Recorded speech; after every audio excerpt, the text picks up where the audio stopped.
ይሄንን ቪዲዮን ጠለቤት ላሉ እህቶች ሼር አድርጉልኝ። ባረከላሁ ፊኩም። ዛሬ ትንሽ ስሜታዊ ሆኜ ነው የመጣው። ጠለቤት ያላችሁ እህቶቼ በደንብ ስሙኝ። ባረከላሁ ፊኩም። በመጀመሪያ ሰላሙላህ አለይኩም ወራህመቱላህ። ይሄንን ነገር ሳስተላልፍላችሁ እንደ አንድ እህታችሁ እንደ አንድ ስደት ላይ እንደኖረ ሰው ነው ጀስት ሼር ማድረግላችሁ። በሰሞኑ አንድ የታዘብኩት ነገር አለ። በየቦታው አንድ ቪዲዮ ይፖስታል። ቪዲዮ ምን ይላል? ሹፌር ነኝ፣ ከጠለቤት መጥፋት የፈለጋችሁ እህቶች በውስጥ አናግሩኝ፣ በስልክ ቁጥር አለ ምና። ከዛ ወላሂ ገርሞኝ ኮመንት አነባለሁ። ኮመንት ስር ምን ይላል? እኔ እዚህ ጋር ነው ያለሁት፣ በአላህ ና ውሰደኝ፣ እኔ እዚህ ጋር ነኝ፣ በአላህ መጥፋት ፈልጋለሁ፣ በአላህ በውስጥ መልእክት አስቀምጥልኝ፣ በአላህ መልእክት መልስልኝ፣ በአላህ ስልክ ላክልኝ። ያ ጀማዓተል ኸይር ጤነኞች አይደላችሁም እህቶች? ወይስ ነፍሶቻችሁን አትፈልጉትም? ነፍሶቻችሁን አትፈልጉትም? ህይወት ይሄን ያክል መሯችኋል? ይሄ ሰው ደፋሪ ቢሆንስ ምን አሳወቃችሁ? ወይስ ለደፋሪ አሳልፎ የሚሰጥ ቢሆንስ? ሻጭ ቢሆን ምን አሳወቃችሁ? ኩላሊት የሚያወጣ ቢሆንስ ምን አሳወቃችሁ? ገዳይ ቢሆንስ ምን አሳወቃችሁ? እንዴ ምን ሆናችሁ ነው? ያ ጀማዓተል ኸይር አይደለም በሰው ሀገር ላይ ህገ ወጥ ሆነሽ ልጠፊ ቀርቶ በራሳችን ሀገር ላይ ሀገሩ ላይ ተወልዶ ዛሬ የሰው ነፍስ በረከሰበት ዘመን ያ ጀማ የሰው ነፍስ እኮ ከመርከሱ የተነሳ ጠዋት የታየ ሰው ማታ ሞተ እየተባለ ማታ ተገደለ እየተባለ ማታ ተደፈረች እየተባለ እየተነገረ እናንተ በሰው ሀገር ህገወጥ ሆናችሁ ፉላን ስለፖሰተ ብቻ ተነስታችሁ ከዛ ሰው የምትጠፉ ሴት ልጅ እኮ ያ ጀማዓት ሴት ልጅ እኮ ዘመድ የላትም። ሴት ልጅ ዘመድ የላትም። ዘመድ ቢኖራትማ ሴት ልጅ በአባቷ አትደፈርም።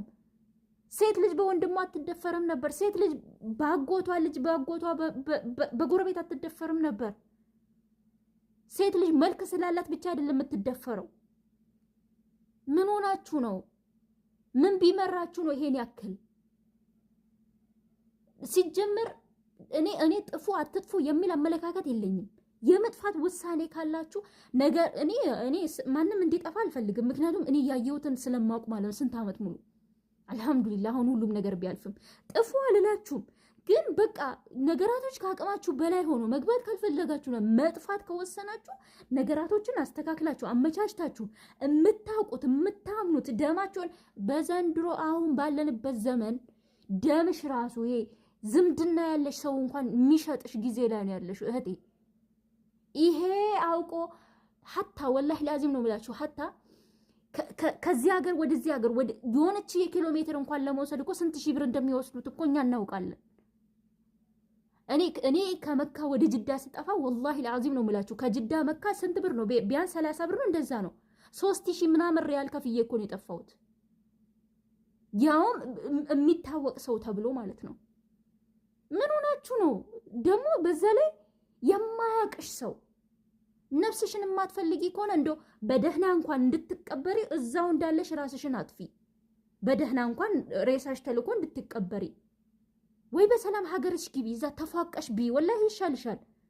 ተደፍረሽ ማንነትሽን ከምታጪ ኩላሊትሽ ወጥቶ ከሰው ተራ ነፍስሽን ከምታጪ በመጥፎ በማይሆን መንገድ እረፉ እህቶች። ወላሂ ላዚም ምንም ያክል ህይወት ቢመራችሁ እስብሩ፣ خلاص ሰብር አድርጉ ሁኔታዎችን እስክታስተካክሉ።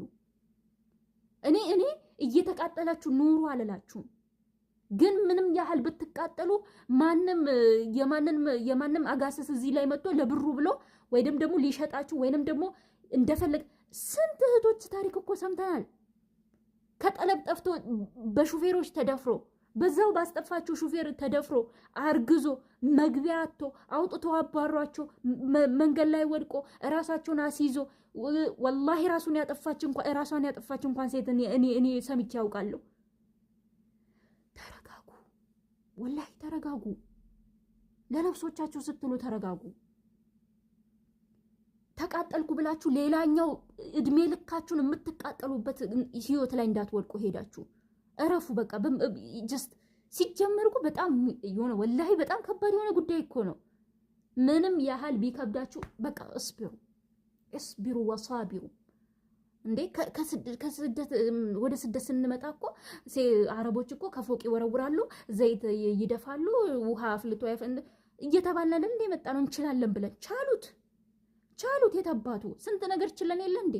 በዛ ላይ አሁን ባለንበት ጊዜ አይደለም እናንተ እኛ ራሱ እዚህ ሀገር ስንት ዓመት ገና መጣችሁ በአንድ ወር በሁለት ወር ኢቭን በአንድ ዓመት ልጥፋ ብላችሁ የምታለቃቅሱ እኛ ራሱ እዚህ ስንት ዓመት ኖረን ከ5 ዓመት በላይ ኖረን እኮ ቋንቋ እያወቅን ስራ እያወቅን እንኳን ስራ አጥቶ ስንት የሚከራተቱ ሰዎች እኮ አሉ። እኛ እንኳን አልሐምዱሊላህ እድለኞች ነን። ስንት ስራ አጥቶ በመንከራተት ስንት ውሳኔ ውስጥ ገብቶ በጣም ድብርት ውስጥ ገብቶ የሚያስጠላ ህይወት እየኖሩ እኮ አሉ። ይሄ ፍሪደም ነው ያለው ምናምን የሚለውን ብቻ አትዩ። ምንም አይነት ፍሪደም የለውም። ውጭ ላይ ሰቀቀን ነው። አሁን ተያዝኩ፣ ነገ ተያዝኩ፣ ዛሬ ተያዝኩ፣ ሰቀቀን ነው። ወላሂ ሰቀቀን ነው።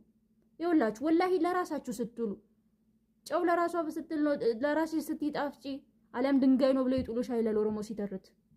ሃይ ምን ሆናችሁ ነው? ረሂኒ ያህል አቅለ ቢስማት ነው ወላሂ ላዚም ወላ አውዙ ቢላህ። ለማንኛውም አፉ በሉኝ። እኔ ወላሂ ላዚም ለእናንተ ብዬ ነው ስለ ስደቱ ህይወት አሳምሬ ስለማውቀው።